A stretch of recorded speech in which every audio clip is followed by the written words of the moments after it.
pop the carryways back in. Make sure they sit right.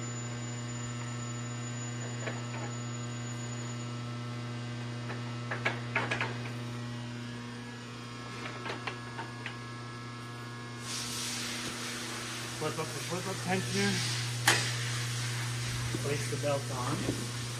It's a little hard to do with one person, but very easy with two.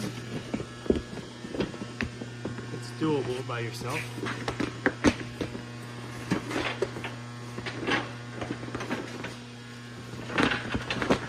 There we go.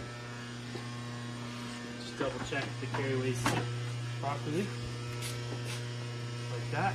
You can make sure they're all in. Let's start with our rod. The first rod slides in.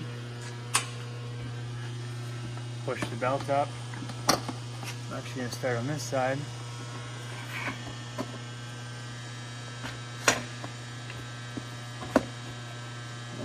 missed the hole a little bit. Lock that one in. Now, let me come take a video here.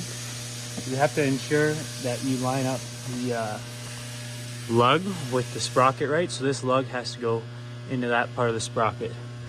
So to do that, we're just gonna kind of move it around the belt a little bit. You're gonna have to pull out this. Just slack it up.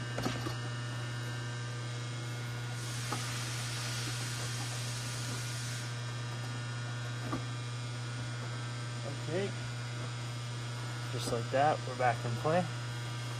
You can show the lug. Come over here.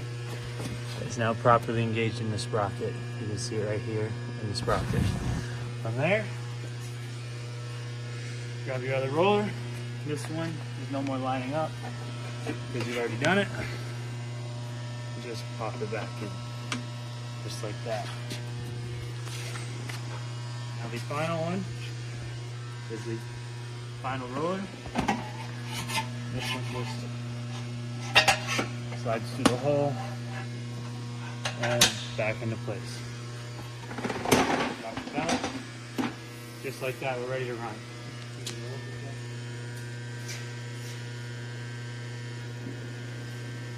We're back in production. Cool.